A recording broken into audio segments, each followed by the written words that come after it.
بھارت کے اندر انہوں نے دیکھا کہ میں اگلے دن بھی ان کے وزیر اعظم کو سن رہا تھا، وہ کہہ رہے تھے ہم بزنس دیں گے، بزنس کا انوائرمنٹ دیں گے تاکہ آپ خود جابس کریٹ کر سکیں. یہ ایک کلچر ہوتا ہے کسی بھی معاشرے میں اندر نوکری لینے کا یا نوکری پیشہ بننے کا. یہ ٹرانسفارمیشن کیوں نہیں آ سکی؟ اس کا کیوں احساس نہیں ہمارے معاشرے میں؟ جبکہ انڈیا کے اندر تو اس کا احساس بہت زیادہ، اور وہاں پہ ہم دیکھتے ہیں کہ اس حوالے سے انٹرپرنورشپ کے لوگ بڑے ینگ لڑکے لڑکیاں، سننے میں آیا کہ وہاں پہ جو آئی پی ایس آفیسرز ہیں، لوگ ان سے شادیاں نہیں لڑکیاں کرتی، آج کل ان سے کرتی ہیں جو انٹرپرنورز ہیں. میں مذاق نہیں کر رہا سر، میں سچی بات کر رہا ہوں آپ سے. آپ مجھے پتا ہے شادی پہ ہنس پڑے ہیں آپ. نہیں چیمہ صاحب، میں یہ سوچ رہا ہوں کہ آپ کہیں انڈیا جا کے انٹرپرنور بننے کے چکر میں تو نہیں ہے کہ یہ سارا یہ سارا آپ نے زیادہ اچھی نامہ. مذاق کی ہے، اس کو میں انجوائے کر رہا ہوں. اچھا چیمہ صاحب، میرا خیال ہے نہیں بالکل آپ نے اہم بات کی ہے. میرا خیال ہے جو انٹرپرینوریل کلچر ہے کسی بھی معاشرے میں، کسی بھی ملک میں، اسے مختلف جو ہے وہ فیکٹرز انیبل کرتے ہیں.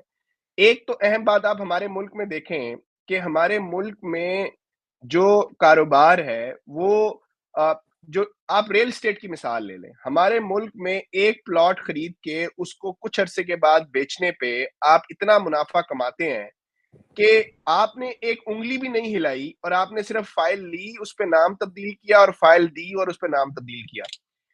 اب جو انٹرپرنور ہے اسے دن رات محنت کرنا ہوتی ہے، کچھ نیا کرنے کی کوشش کرنا ہوتی ہے، اور اس کے علاوہ اسے معاشرے میں ایک ریکگنیشن چاہیے ہوتی ہے یا ان لوگوں سے سپورٹ چاہیے ہوتی ہے جن کے پاس پیسہ ہو. ہمارے ملک میں انویسٹمنٹس کا concept is not investing in the ideas, is investing in the plot اور دا لینڈ. دیکھیں اگر آپ کے پاس چیمہ صاحب کچھ پیسے ہوں، میں آپ کے پاس آؤں کہ چیمہ صاحب آپ کے پاس یہ اتنے پیسے ہیں، مثال کے طور پہ آپ کے پاس 5 کروڑ روپے ہیں، آپ یہ 5 کروڑ روپے مجھے دیں، میرے پاس یہ آئیڈیا ہے، میں اس آئیڈیا کو بلڈ کر کے ایک کمپنی بنانا چاہتا ہوں، لیکن اس کے لیے مجھے انیشیلی کچھ فائنینشیل ریسورسز چاہیے. آپ مجھے یہ پیسے دیں، جب یہ کمپنی کھڑی ہوگی تو اس کمپنی میں آپ کی بھی ملکیت ہوگی، میری بھی ملکیت ہوگی، اور اگر ہمیں مثال کے طور پر سالی طارق صاحب پیسے دیتے ہیں تو ان کی بھی ملکیت. تو ہمارے ملک میں یہ ماحول نہیں ہے. جو نئے بچے ہیں یا جن کے پاس آئیڈیاز ہیں، جن کے پاس سکلز ہیں، وہ ملک میں ان کو انویسٹر نہیں ملتے. ہمارے ملک میں جو انویسٹر کا مائنڈ سیٹ ہے وہ یہی ہے کہ یار پراپرٹی لے کے چھوڑ دو، خود ہی بڑھتی جائے گی.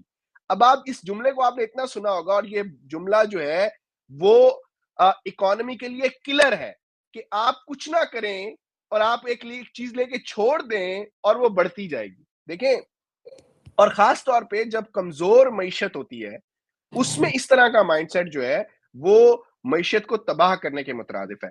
تو ملک کے جو پیسے والے لوگ ہیں، جب تک وہ اس بات پہ بلیو کرنا نہیں شروع کریں گے کہ جو ینگ مائنڈز ہیں اور جو ینگ ٹیلنٹ ہے، جو پاکستان میں بہترین اعلیٰ تعلیم کے ادارے ہیں، جو وہاں سے گریجویٹ ہو رہے ہیں یا جو وہاں پہ پڑھ رہے ہیں، جب تک وہ ان کے آئیڈیاز میں اور ان کے ٹیلنٹ میں، ان کے سکل میں انویسٹ نہیں کریں گے، ہم وہ انٹرپرینوریل اسپرٹ جو ہے ملک میں ڈرائیو بھی نہیں کر پائیں گے، اور ہمارے پاس ویسی سٹوریز بھی نہیں ہوں گی دیکھنے کی. دیکھیں نا، ہمارے پاس آج کل سٹوریز کیا ہے محلے میں، یار وہ فلانے دے منڈے نے 3 پلاٹ لے سی، وہ ہن 10 گنا ود گئے. سو ایسی اگر مثالیں آپ دیں گے، اور آپ ایسی مثال نہیں دیں گے کہ یار اس بچی نے جو ہے وہ ایک سٹارٹ اپ شروع کیا تھا اور آج اس کی ویلیویشن جو ہے وہ 10 ملین ہے، تو وہ اس سے بھی بڑا فرق پڑتا ہے کہ آپ لوگوں کو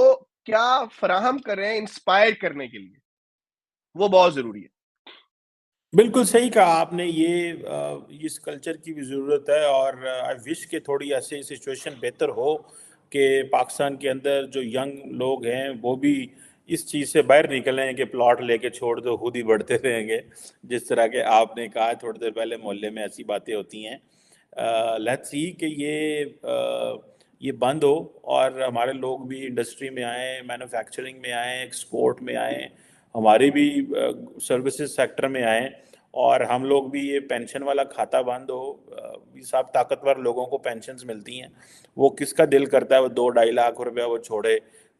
باقی تو سب جو لے گئے وہ بھی لینا چاہتے ہیں سرکار سے، اور پھر اس سے پھر وہ کہتے ہیں جی ملک نہیں چل رہا ہے، دیکھو نا بہت سلوشن نہیں، سمجھ نہیں آ رہی کیا کرنی ہے. تو وہ خود پارٹ آف دا پرابلم جو لوگ ہیں ان کو کیسے سلوشن وہ نظر آئے گا. اور آپ نے صحیح کہا کہ debt management and debt restructuring, اور یہ ہم ڈیٹ ٹریپ میں اور ڈیٹ مینجمنٹ کرنی پڑے گی. یہ لانگ ٹرم پروسیس ہے لیکن ایٹ لیسٹ شروع تو ہونا چاہیے.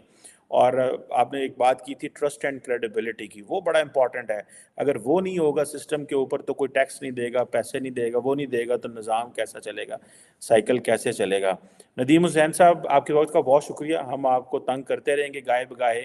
یہ جیسے جیسے ہمیں آئی ایم ایف کہ ہم ٹریپ کے اندر مزید جاتے جائیں گے، ہماری سچویشن مزید کھلتی جائے گی.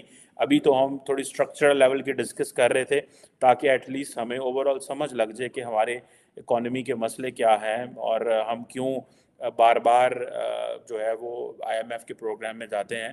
So as we move on جو ہماری پولیٹیکل اکانومی ہے اس پہ بات کرتے رہیں گے. Thank you very much for your time sir.